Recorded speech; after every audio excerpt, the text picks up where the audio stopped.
I told you that out of the hundreds of submissions in Brazilian Jiu-Jitsu, one just blows the others out of the water. One single technique that works on the biggest, strongest person in your gym and is just as deadly in a self-defense scenario or the UFC octagon. Look, grapplers spend their whole lives looking for that magic move, that one perfect technique they can always count on. They drill arm bars, triangles, and super complex leg locks, all searching for that killer advantage.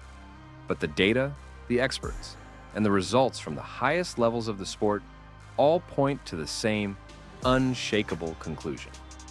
This isn't about my favorite move or some trendy new technique.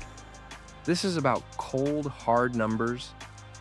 In this video, we're breaking down the one submission that has proven, time and again, to be the most dominant in all of grappling. A move so powerful, elite coaches like John Danaher consider it the highest percentage finish in the sport. Today, we're getting into the nuts and bolts, the strategy, and the mechanics of the rear naked choke. Why the rear naked choke is king. So what makes the rear naked choke, or RNC, the most reliable submission in grappling? It really boils down to a few key ideas that other submissions just can't touch. First off, it's all about position. The RNC comes from the back, which coaches like John Danaher call the most dominant position in grappling. When you got someone's back, your entire offense is open for business. You can go for their neck, their arms, whatever you want, and they can do almost nothing to fight back. Their defense is crippled. They can't see you, and they're basically just reacting to everything you do. You're the predator. They're the prey. The position is the real foundation of the choke's power. You don't just get the choke. You earn it by taking the best spot in the fight. Second, the success rate is just wild. Numbers don't lie. In the UFC, the RNC accounts for over 30% of all submission wins, more than any other technique. Let me say that again. One move, the RNC, finishes more fights than the 19 other choke types combined. And this isn't just an MMA thing. In elite BJJ competition, back attacks, especially the RNC, make up over a third of submissions from white belt to the highest level black belts. At major world championships, they dominate the submission landscape. The armbar and triangle are great, but nothing comes close to the RNC's proven track record. Third, it works for anyone, on anyone. BJJ is called the gentle art for a reason. It's built to let a smaller person beat a bigger one. No move captures this better than the RNC. It's not about how strong you are or what body type you have. You don't need long legs for a triangle or the explosive power to rip an armbar against someone fighting for their life. The RNC is pure technique. It's a blood choke that attacks the carotid arteries, not the airway. When you do it right, it's your leverage and structure against their anatomy, and anatomy always gives out. And finally, it's one of the most reliable tools in real-world defense. In a one-on-one self-defense scenario, the RNC can be a highly effective way to neutralize a threat, especially when taken to the ground. You don't need any special equipment. The naked in the name means it doesn't rely on clothing or grips. You can control someone from a position where they can't strike you and render them unconscious in seconds, as long as you maintain position to avoid dangers like being slammed. Done responsibly, it's a fight ender that's respected on the mats and feared on the street.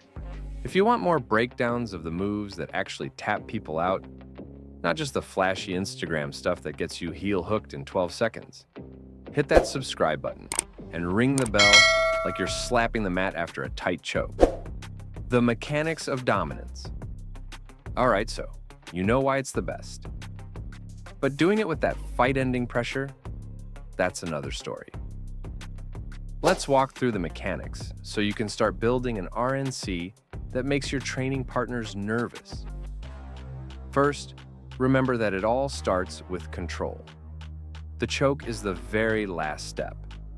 The game is won by getting to the back and staying there. This means getting your hooks in, Your feet inside your opponent's thighs and locking up a seatbelt grip. This grip is everything. One arm over their shoulder, the other under their armpit, with your hands locked together on their chest. This gives you total control over their rotation and stops them from escaping, all while putting you in the perfect spot to start your attack. Once you've got them locked down, it's time to bring in the choking arm. Your overhook arm, the one on top of their shoulder, is going to be your moneymaker. The goal is to slide your arm across their neck until the crook of your elbow is right over their throat. This is a super common mistake. You're not trying to mash your forearm into their windpipe. You want to get deep so the blade of your wrist slides right under their chin. Think of your arm as a sharp V, not a flat bar. Your bicep should be on one side of their neck and your forearm on the other. Next up is the supporting arm. And this little detail is what separates a decent RNC from a deadly one. Your underhook arm comes up to lock everything in and add the pressure. The best way to do this is to bring your supporting hand up and grab your own bicep on the choking arm. This builds a rock-solid, unbreakable frame. After you grab your bicep, the hand of your choking arm should go on the back of your opponent's head or their far shoulder. While the classic bicep grip is the gold standard, some elite grapplers use modified grips like the Gable or S grip. Experiment to find what works for your body type. Whatever you do, avoid trying to finish with only a Gable grip during transitions. It lacks the structural strength of the full RNC lock. And now, the finish. This is the most misunderstood part of the whole move. Amateurs just try to squeeze with all their might. They flex their biceps, turn purple, and try to crush the neck, and they usually gas themselves out. The real power of the RNC comes from your entire upper body. The finish isn't a squeeze, it's an expansion. Once you're locked in, take a big breath to puff out your chest, and then imagine you're trying to touch your shoulder blades together. This small, powerful move tightens the entire frame around their neck, putting perfect pressure on both carotid arteries. You're not crushing their throat, you're just shutting off the lights. If you do it right, it takes almost no arm strength, and they'll either tap or take a nap in seconds. Troubleshooting and common mistakes. Even the most reliable submission can fail if you mess it up. Let's cover the 3 most common mistakes people make with the RNC and how to fix them, turning those failed attempts into clean finishes. The number 1 problem is the opponent tucking their chin. It's their first and best defense. And trying to force your arm under a strong chin is a waste of energy. You'll just burn out your arms. So, you have to be smarter. Use the hand of your supporting arm, the one that isn't locked up yet, as a wedge. Bring it to their chin and start peeling it up. Another killer trick is to put the bony part of your wrist right on their jawline and start to saw back and forth. You're not trying to hurt them. You're using friction and constant pressure to work your arm into place. Be patient. As soon as your wrist slips under, their defense is toast. The second huge mistake is giving up control to chase the sub. A lot of people get tunnel vision when they see the neck. They'll ditch their hooks and loosen their seatbelt grip just to jump on the choke. That's a fatal error. The RNC only works because of the dominant position. If your opponent can make space, turn into you, or shrug you off, you'll never finish it. Before you even think about sinking that choke, check your control. Are your hooks active? Is your chest glued to their back? Is that seatbelt tight? Control always comes first. The submission is just the reward for good control. If you feel them starting to slip, let go of the choke for a second and lock the position back down. The neck will still be there. The third mistake, like we touched on, is squeezing with just your arms. You see it all the time. Someone locks up an RNC, their face gets red, biceps are bulging, and nothing happens. The other person just waits for them to burn out. This is a failure to understand the mechanics. Remember, it's an expansion, not a crush. If you feel your arms gassing out, stop, breathe, and fix your posture. Sit up tall, glue your chest to their back, and think about pulling your shoulder blades together. The power comes from your back and chest muscles working together. A good RNC feels almost effortless, but incredibly powerful. If it feels like a desperate struggle, you're doing it wrong. From the mats at your local gym to the bright lights of the UFC, the rear naked choke isn't just a move.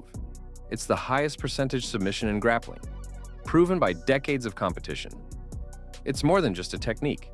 It's a whole system built on the core ideas of grappling.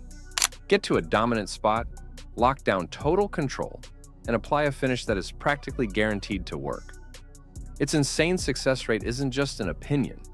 It's a statistical fact, proven by results across every level of the sport. It is the great equalizer, a perfect example of technique beating strength, and the single most important submission any grappler or martial artist could ever master. So, here's your homework. Don't just watch this video. Get to your next training session and actually do this. For one day, forget about all the fancy stuff and focus on one goal: getting to the back. Work your entries, tighten up your control, and drill the mechanics we talked about today. What's the one detail about the RNC that was a game changer for you? Was it the hand fighting, the chest expansion, or how to lock the grip? Drop a comment below. Let's help each other get better.